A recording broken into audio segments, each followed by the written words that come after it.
उस्मानदार, आपको, आपकी सारी टीम को मैं खिराज तहसीन पेश करता हूं और मुबारक देता हूं आपको।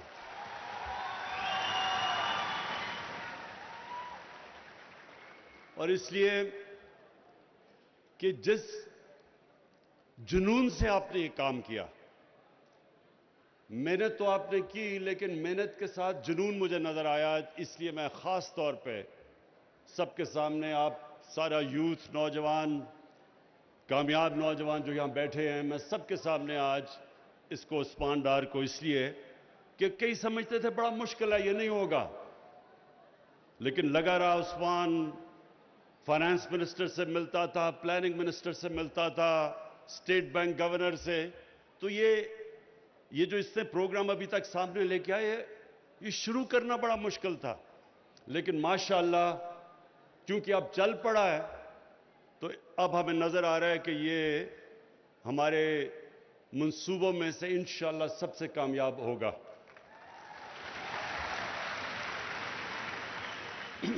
अच्छा, अब आप सब ने खामोशी से जरा 2-3 मिनट गौर से मेरी बात सुननी है, बिल्कुल खामोशी। देखिए नौजवानों, मैं 9 साल का था तो मैं अपनी वालदा के साथ, तब वो गद्दाफी स्टेडियम नहीं था, उसका नाम अभी गद्दाफी रखा नहीं गया था, लेकिन लाहौर स्टेडियम में टेस्ट मैच देखने गया 9 साल की उम्र में।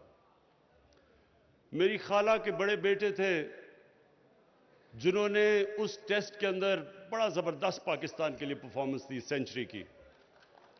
तो अभी एक मिनट, कुछ और बस अभी नहीं।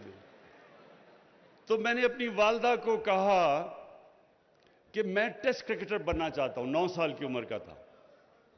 तो जितने भी मेरे रिश्तेदार थे जिन्होंने मेरे कजन्स को देखा हुआ था क्रिकेट खेलते हुए, वो मेरे से बड़े थे, वो सब मुझे कहते थे कि उनमें तुम्हारे से बहुत ज्यादा टैलेंट था, तुम टेस्ट क्रिकेटर नहीं बन सकते। तो सारा वक्त मैं ये सुनता गया कि तुम्हारा टेस्ट क्रिकेटर बनना यानी पाकिस्तान के लिए क्रिकेट खेलना नामुमकिन है। सुने, जरा गौर से सुने, क्योंकि ये देखें, ये मैं आपको बातें कह रहा हूं, ये आपके लिए आने वाले आपके मुस्तकबिल में बहुत काम आएंगी। तो इसलिए जरा गौर से सुने, क्योंकि आपने इंशाल्लाह बड़े काम करने हैं, आप सब ने बड़े काम करने हैं। तो जब इंग्लैंड में वो था तो अखबार में आया इमरान खान नहीं, इमरान कांट, यानी क्रिकेट नहीं खेल सकता। उसके बाद 4 साल लगे वापस, बड़ी मेहनत की, पढ़ाई भी कर रहा था, मेहनत करके फिर से क्रिकेट टीम में वापस आया और फिर मेहनत की, गलतियों से सीखा, कामयाबी मिली, फिर बड़े बड़े गोल्स किए कि पहले पाकिस्तान का सबसे बेहतरीन ऑलराउंडर बनना चाहता था, फिर दुनिया का, फिर कैप्टन बना, फिर पाकिस्तान टीम को दुनिया की टॉप टीम करना चाहता था। ये सब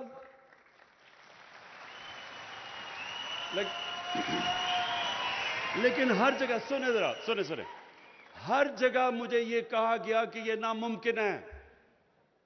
हर जगह पहले मुझे कहा तुम तेज बॉलर नहीं बन सकते, फिर तुम कैप्टन नहीं बन सकते। हर जगह दुनिया कहती रही कि ये चीजें नामुमकिन है। फिर जब हॉस्पिटल बनाने लगा, अखबार में मजमून निकले कि ये कौम से पैसा इकट्ठा करे, पैसा जाया हो जाएगा, हॉस्पिटल नहीं बनेगा। फिर कहा गरीबों का मुफ्त इलाज नहीं होगा। ये सब मुझे सुननी पड़ी अपनी जिंदगी में चीजें। फिर जब नमल यूनिवर्सिटी बनाने गया, कहा देहात के अंदर प्राइवेट सेक्टर यूनिवर्सिटी नहीं बना सकता, कि देहात के अंदर प्राइवेट सेक्टर इसलिए नहीं क्योंकि फैकल्टी नहीं जाएगी, प्रोफेसर्स नहीं जाएंगे वहां, इसलिए वो फेल हो जाएगी। फिर जब पॉलिटिक्स में आया तो 14 साल मेरा मजाक उड़ा। 14 साल थोड़ा वक्त नहीं है 14 साल। बड़े बड़े तजिया नगार मजाक उड़ाते रहे कि ये जी समझता है क्रिकेट है ये सब कुछ। कहा कि दो सुन ले ये आपके लिए काम की बातें करने लगा हूं। दो कहता दो पार्टी सिस्टम में तीसरी पार्टी आ ही नहीं सकती। और फिर जब वो पार्टी आ गई तो फिर 3 साल से सुन रहा हूं कि तुम फेल हो जाओगे। ये मैं आज आप सबके सामने कह रहा हूं और इंशाअल्लाह आप ये अपनी नजरों से देखेंगे कि पाकिस्तान को एक अजीम तरीन कौम बनते हुए।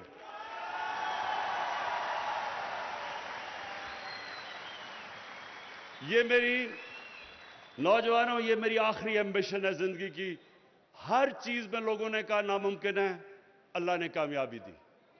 इसलिए कामयाबी दी कि जब से अल्लाह ने दुनिया बनाई है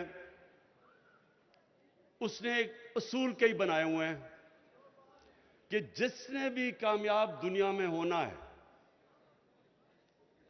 कोई भी इंसान आज तक मेहनत किए बगैर कामयाब नहीं हुआ। कोई इंसान शॉर्टकट लेके कोई उसने आज तक दुनिया में बड़ा काम नहीं किया।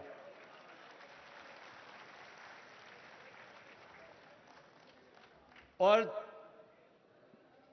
कामयाबी का राज क्या है? कामयाबी, नौजवानों खास तौर पे आपके लिए फिर से गौर से सुने, कामयाबी का राज सबसे बड़ा यह है बड़ी सोच रखना। जितनी बड़ी ख्वाब आपकी होगी उतना ही बड़ा इंसान बनेगा। अल्लाह ने इंसान को इतनी ताकत दी है कि जब अल्लाह ने फरिश्तों को कहा कि आदम के सामने झुको, तो शैतान ने कहा कि मैं तो आग का बना हुआ, मैं क्यों इसके साथ, ये तो मिट्टी का बना हुआ है। तो अल्लाह ने शैतान को क्या कहा कि तुम्हें भी नहीं पता कि मैंने इस इंसान को कितनी ताकत दी है। तो नौजवानों, लोग अपनी जिंदगी गुजार जाते हैं, उनको यही नहीं पता होता कि अल्लाह ने उनको कितनी ताकत दी है। जितना आप अपने आप को आजमाओगे, जितना आप चैलेंजेस के सामने खड़े होगे, उतना आप बड़े इंसान बनते जाओगे। कामयाब वो नहीं होता जो सबसे टैलेंटेड होता है, ज़हीन होता है, अच्छी तालीम मिलने वाला कामयाब नहीं होता। कामयाब वो होता है जो बड़ी सोच, बड़ी ख्वाब रखता है और उसके बाद हार नहीं मानता।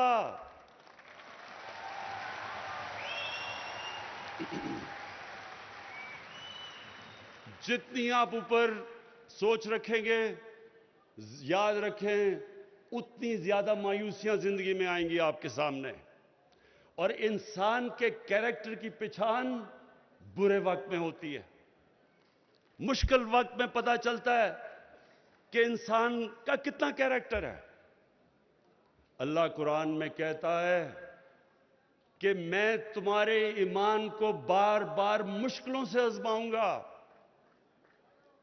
क्यों वो अल्लाह हमें मुश्किलें देता है? हमारी बेहतरी के लिए।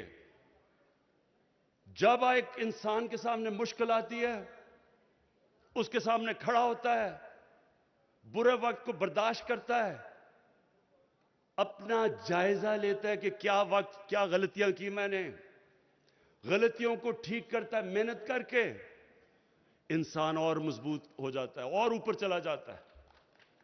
और यह है साइकिल जिंदगी का। असल में नौजवानों, ये मेरी, अब सब ने ये बात समझनी है, कभी आपको हार हराती नहीं है। जब आप हार से, बुरे वक्त से हार मान जाते हैं, तब आप हारते हैं। जब तक आप हार नहीं मानते, सेल्फ एनालिसिस करते हैं। अच्छा, अभी वो शिफा ने कहा कि अंग्रेजी, मैं सिर्फ अंग्रेजी का पहले क्लियर कर दूं कि देखिए, मैं ये कहता हूं कि फंक्शन में सारे पाकिस्तानी बैठे होते हैं, टीवी पे जा रहा होती है फंक्शन, और हम अंग्रेजी में बोल रहे होते हैं। कभी सुना है कि इंग्लैंड के अंदर कोई फंक्शन हो रही है और वो उर्दू में शुरू हो जाए बोलना? कोई कभी सुना है? चाइनीज चाइनीज बैठे होते हैं, हमारे यहां चाइनीज बैठे होते हैं, उनको अंग्रेजी आती भी है तो चाइनीज में बात करते हैं। लेकिन हम हर जगह जाके, दो अंग्रेज बैठा हो या कोई फॉरेनर बैठा हो, हम अंग्रेजी में शुरू हो जाते हैं, और हमारे टीवी पे लोग अंग्रेजी समझते नहीं है। तो मैं इसलिए कहता हूं। अच्छा, अब मैं फिर वापस आता हूं। देखें, क्योंकि आपके हाथ में इस मुल्क का मुस्तकबिल है, इसलिए मैं आपको कह रहा हूं कि ये जो मौका मिला है आपको, ये जो आपको स्किल डेवलपमेंट, हुनर सीखने का मौका मिला है, आपको कर्जे मिले हैं जिससे आप कारोबार शुरू कर सकते हैं, ये आपको मौका मिला है कि आप जिंदगी में वो काम कर सकें जो एक मुल्क को भी तब्दील कर दे, आपकी भी जिंदगी बेहतर कर दे। लेकिन कामयाबी तब होगी जब आप इस मौके का फायदा उठाएंगे और मेहनत करेंगे, बुरे वक्त से सीखेंगे।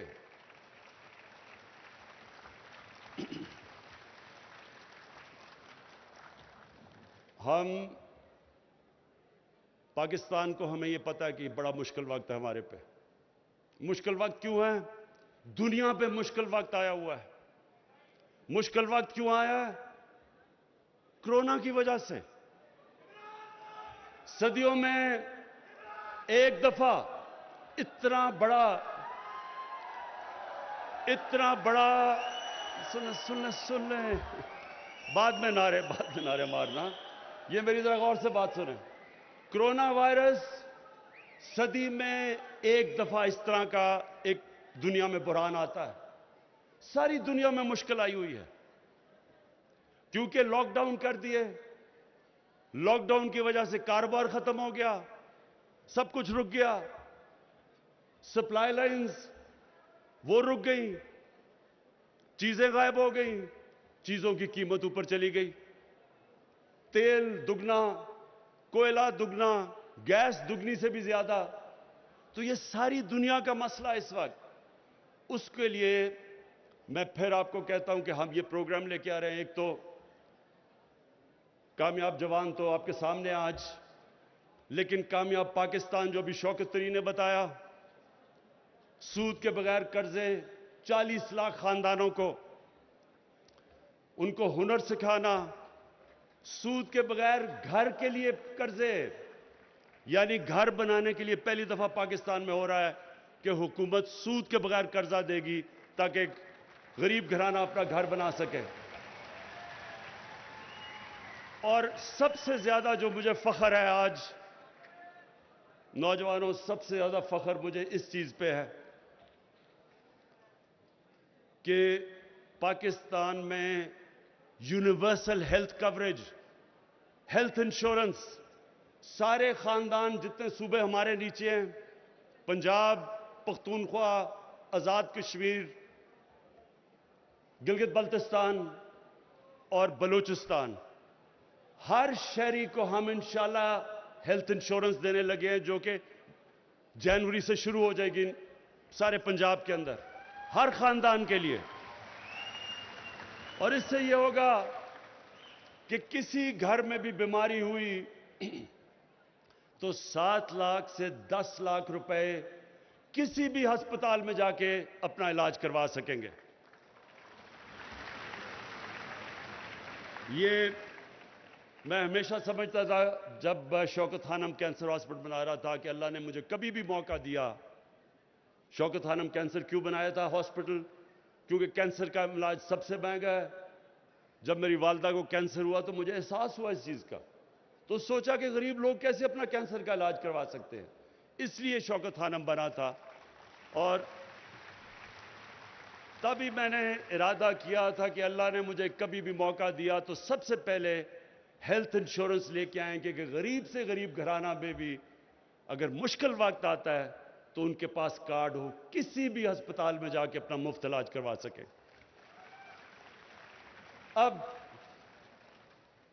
अब मैं आजकल, क्योंकि आपको पता है टेप्स की बात हो रही है, तो मैं भी टेप्स की बात कर ही दूं। टेप्स निकल रही हैं, जनाब जजेस के नाम आ रहे हैं, तो नौजवानों एक चीज आपने समझनी है। 25 साल पहले मैंने जब पॉलिटिक्स में आया था, तो मैंने तब कहा था कि पाकिस्तान का सबसे बड़ा मसला करप्शन है। ये टेप्स जो हो रही हैं, ये जो सारा ड्रामा है, अब आप समझें कि ये मसला है क्या मुल्क का। जिस मुल्क के अंदर उनका सरबरा, प्राइम मिनिस्टर और वजीर चोरी शुरू कर दें, मुल्क के पैसे को चोरी करके बाहर ले जाना शुरू कर दें, और वो बाहर क्यों ले जाना चाहते हैं, क्यों ले जाना पड़ता है? क्योंकि अगर मुल्क में पैसे रखेंगे तो नजर आ जाएंगे लोगों को, इसलिए उनको बाहर भेजना पड़ता है। तो दुगना नुकसान मुल्क का करते हैं। तब से मैं कह रहा हूं कि कौमें गरीब इसलिए नहीं होती कि उधर वसाइल की कमी है। कौमें गरीब इसलिए होती हैं कि जब उनके अपने सरबराह, उनके प्राइम मिनिस्टर, वजीर, जब वो मुल्क का पैसा चोरी करते हैं, वो मुल्क कभी आगे नहीं बढ़ सकता। अब यह हुआ क्या है, जरा ये आपने समझना है केस क्या है। पैनामा 2016 में पैनामा केस आया। वो पैनामा केस में क्या चीजें निकली? दुनिया में जिन लोगों ने अपना पैसा छुपा के ऑफशोर अकाउंट्स में रखे हुए थे, उनके नाम आ गए। उनमें से एक नाम आ गया कि जनाब जो 4 लंदन के अंदर अरबों रुपए के महंगे तरीन इलाके में फ्लैट हैं, उनकी मालिका मरियम सफदर थी। इधर से शुरू हुई बात। उसके बाद अदालत में केस गया, उसके बाद जेआईटी बनी, उसके बाद फिर सुप्रीम कोर्ट में आया और फैसला किया गया कि नवाज शरीफ को सजा हो गई। अब बजाय ये कि आप सिर्फ ये बता दें अदालतों को या पाकिस्तानियों को कि पैसा आया किधर से ये लंदन 4 बड़े बड़े फ्लैट लेने के, बजाय ये बताएं पहले क्यों निकाला,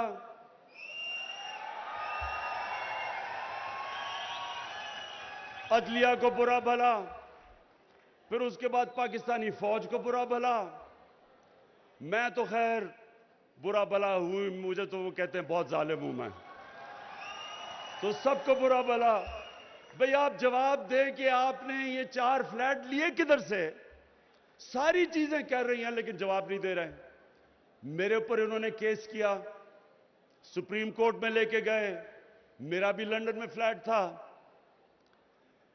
मैंने सुप्रीम कोर्ट में एक एक चीज की 40-40 साल पुराने कॉन्ट्रैक्ट्स के मैंने कागजात दिए, जबकि मैं तो पब्लिक ऑफिस होल्डर नहीं था, मैं तो एक खिलाड़ी था। उसके बावजूद जो अदालत ने मेरे से रसीदें मांगी मैंने उनको दी। 10 महीने लगे। मैंने क्यों? और इन्होंने अभी तक, जब इन्होंने अदालत में पूछा, पहले असेंबली में झूठ बोला, ये हैं जी दस्तावेजात, वो फ्रॉड निकले। फिर कतरी खत आ गया, वो फ्रॉड निकला। फिर क्लिबरी फॉन्ट आ गई, वो भी फ्रॉड निकली। उसके अभी तक एक कागज नहीं ये बता सके कि 4 लंदन के फ्लैट किस पैसे से खरीदे गए, क्योंकि चोरी का पैसा था। अब सारे पाकिस्तान के इदारों को बुरा भला, लेकिन जो मुझे अफसोस है, और मैं ये आखिर में आपसे सबसे बात करना चाहता हूं, ये आखिरी बात है, ये समझ जाए। अफसोस किस चीज का है कि एक लाहौर में फंक्शन होती है, उधर चीफ जस्टिस को बुलाया जाता है, सुप्रीम कोर्ट के जजेस को बुलाया जाता है। उधर कौन तकरीर करता है? जो आदमी सुप्रीम कोर्ट ने जिसको कन्विक्ट किया हुआ है, जो झूठ बोल के मुल्क से बाहर भागा हुआ है, वो तकरीर कर रहा है। मेरे नौजवानों, एक मेरी बात सुन लें आप। कौम कभी खत्म नहीं होती पैसा चोरी सिर्फ करने से। कौमें फिर ठीक हो जाती हैं, पैसा फिर बना लेती हैं, लेकिन कौम तब तबाह होती है जब चोरी को बुरा नहीं समझा जाता,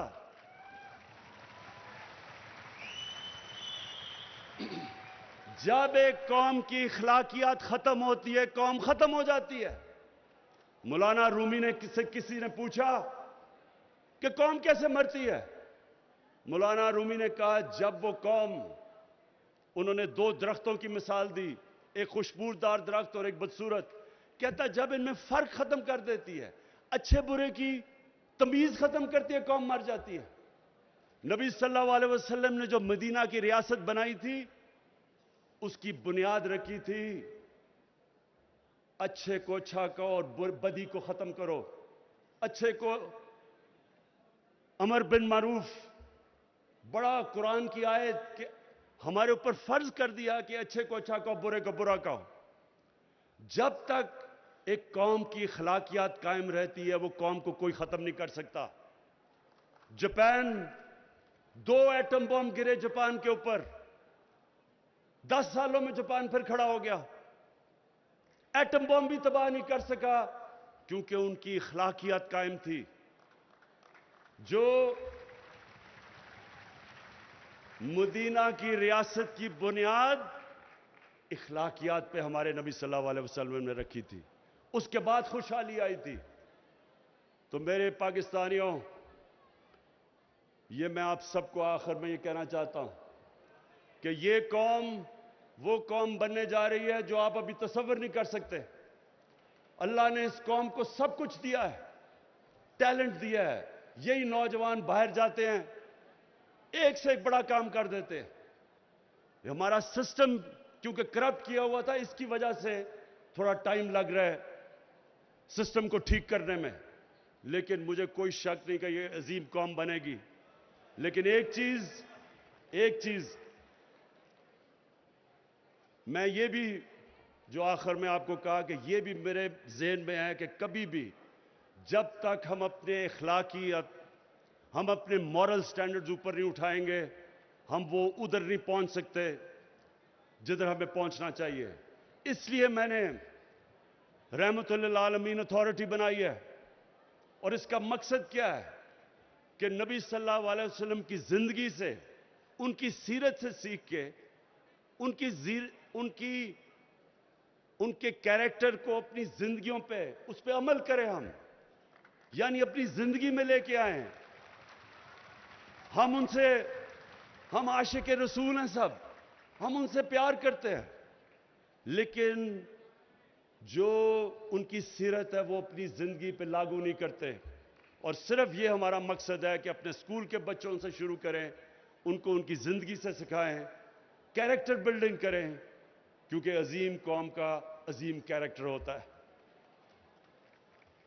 उस्मान, मैं आखिर में आपको और आपकी टीम को फिर से खिराज तहसीन पेश करता हूं। एक जबरदस्त आपने ये जो प्रोग्राम किया है।